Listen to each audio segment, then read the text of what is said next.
Hey guys, so what I want to compare today is two entirely different cars. So I'm not actually comparing the two cars together, but I'm comparing what you could get for $23,000. So this is a base model Toyota Corolla, and it cost me about $23,000. You know, you got plus destination, tax, and registration, all that stuff.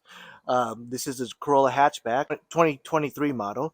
This is a 2022 Ford Maverick, and this cost me, it's a Maverick XL Hybrid, and it cost me about $23,000 plus destination and tax and registration. So for $23,000, we could see what we could get from Ford and what we could get from Toyota. So let's check it out. All right, so let's first take a look at the Toyota Corolla.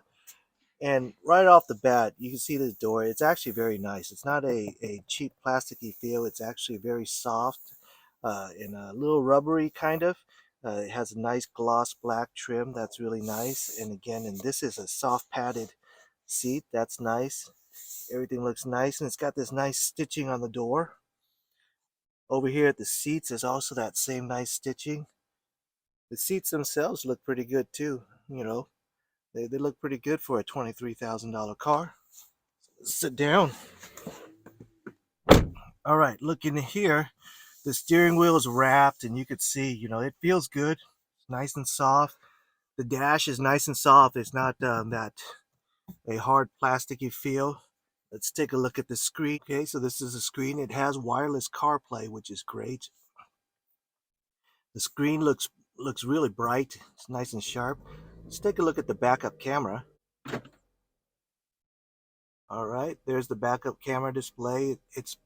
It's not the sharpest screen I've seen, but it's still pretty good. Again, more of that glossy black trim. The stitching is everywhere. This is really nice. A soft knob, so that's also very nice. Coming over here, the stitching on the seats look great. So everything, you know, I think it feels very good. The fit and finish is very nice, and I'm very impressed with basically the economy model car. All right, so the Toyota comes with CarPlay, but it's a wireless CarPlay, which is awesome. And you can see the screen. It's a pretty sharp screen, so I'm pretty impressed at how sharp the screen is. One thing that's fantastic about this is that it's a fob key and it's a push button to start. So I know from my other Ford videos, some people suggested that I was insane to think a $23,000 car uh, should come with a fob key and a start button. Well, here it is. So I know it's possible. So for electronics, it comes with cruise control, and it also has all the safety, the lane safety features, the lane warning, brake warning, and it even has lane assist to help keep you in the lane. So that's really nice, and that's on the 2023 model. I'm not sure if the 2022 model comes with that. So all I have is this. All right, here in the back seat, more same trim, same nice gloss black, and the seats look good. I think overall the interior looks great. Two USB ports. So let's take a look at the Ford. All right, so now this is the $23,000 Ford. So here it comes with this blue trim here. It's a little bit more of a hard plastic. It's not a soft thing. This is the padded soft synthetic thing. This trim right here actually is aftermarket. These carbon fibers. Originally, it was just basically a blue trim, and I'll show you what that looks like. So let's just pan a really quick before shot.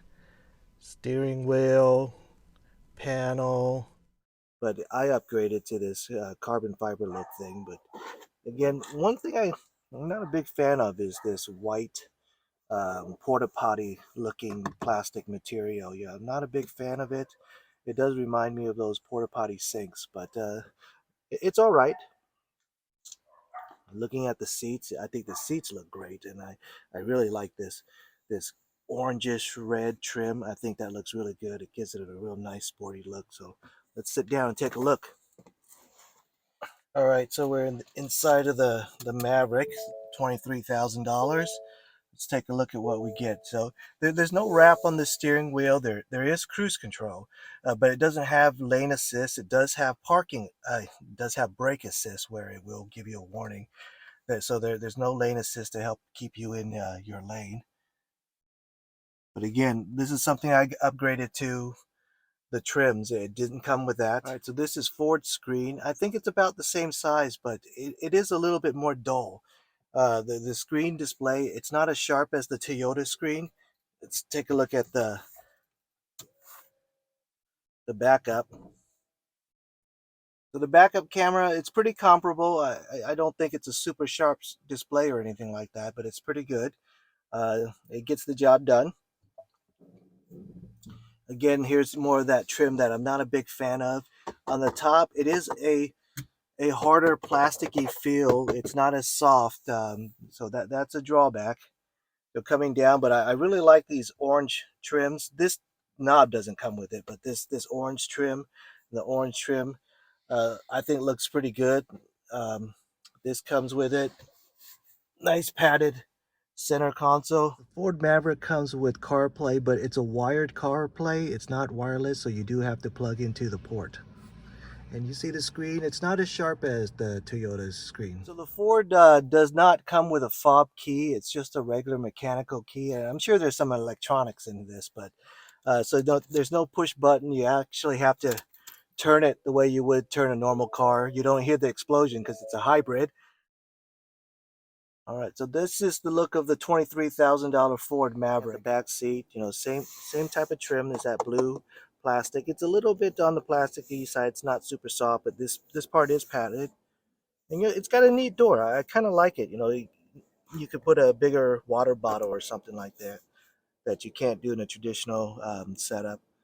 Look in the back. There's a cigarette lighter back here. Not a USB, but a cigarette lighter port. The seats, and again, I really like this orange trim. I think it looks great. But the back, looks like a good looking back seat too. All right, so let's look at the trunk. All right, let me get rid of this. So that's the trunk. It looks pretty good. I think it's very functional. It's not the biggest trunk. I tried to put golf clubs sideways. It will not fit. You'll have to put the seat down to get the golf clubs in. But it's a small functional trunk. Over here, let's take a look at the Ford bed. Now this Ford bed is a 4.5-foot bed. So I got this to no cover on it, but it doesn't come standard. But it's a 4.5-foot bed, so it's not a big bed, but I think it's actually quite functional, and I really love the size, and I love the flexibility of the bed.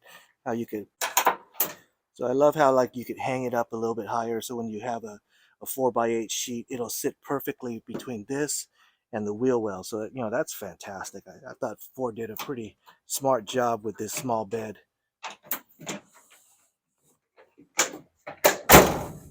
All right, so looking under the hood, it's an engine, of course, but this is not the hybrid engine. This is actually just the normally aspirated engine. And if you want the hybrid model, you actually have to pay more for the hybrid model, and it only comes in four-door. It doesn't come in the hatchback. And the hatchback is the look that I like. I don't like the four-door look. All right, so this is the Ford engine, nothing special to look at. But what's special about this is that it's a hybrid engine. And believe it or not, the hybrid model for this car is actually cheaper than the EcoBoost motor. The hybrid one is actually what I want. If the hybrid Toyota was cheaper, I would definitely get a hybrid. I think it's awesome that Ford made the hybrid cheaper than the normal car, because I think it opens up their market to a lot of people that really want the truck but don't want to pay for the bad gas mileage. And that's me. So for me, this was perfect, and the fact that it was lower priced than the EcoBoost engine made it a no-brainer. So sitting and driving in the Corolla, it feels great. The seats feel great. The wheel feels great. The acceleration is quite peppy. I mean, it's more than I would expect. And there's even nice paddle shifters and the safety features on it. It's actually really nice. So I really enjoy driving this Corolla. Let's take a look at the Ford. So driving the Ford, I think it's actually really nice. The Maverick hybrid engine, to me it's strong enough. It gets everything done, and I think the towing capacity is pretty good. So I think it's really a best of both worlds type situation when it comes to driving a truck. So I'm really impressed with what Ford was able to do with $23,000. So that's pretty cool that I could get better gas mileage than the Toyota Corolla and still haul a bunch of stuff. Again, I did get the XLT model. The XL is a little bit cheaper, but the Ford wheels. So it comes with these alloy wheels, which is great. The XL comes with Steelies, but these comes with a good-looking alloy wheel. I did paint the calipers, so that's not stock. But in general, the bigger the wheel, the more expensive it's going to be. So I'm really happy that this came with an alloy wheel that looks good. Okay, so the $23,000 Toyota also comes with alloy wheels, and it's a smaller wheel, so it's a less expensive thing. So I probably Toyota was able to focus more money in other areas and less on the wheel, but it's nothing special. It's not a great looking wheel. I think the Ford wheel looks good. I think this doesn't look bad. But anyways, I'm glad it's a alloy wheel and not just Steelies with a ugly hubcap. Taking a look at the Corolla, I think it's a really sporty looking little hatchback. It's 4 doors, so which is really cool. It's functional and it looks sporty, so I think it's a great value also at $23,000. Exterior, wow, I think the Ford Maverick is a beautiful truck. I think the proportions are just perfect, and I think it's a great value at $23,000. So anyways, that's a quick look at what you could get for $23,000 on a Toyota Corolla or $23,000 on a Ford Maverick. And I think they're both incredible values. I think both cars are great. I'm not doing this video to say one is better than the other or you get more value with one or the other or anything like that. I just want to show you guys what both these car companies are selling for around $23,000. And for me, both offer great value, and I really like them both. I'm going to fight with my sons with driving this one, and this one's just me. Nobody wants to drive a pickup truck but me in the house, so that's a good thing.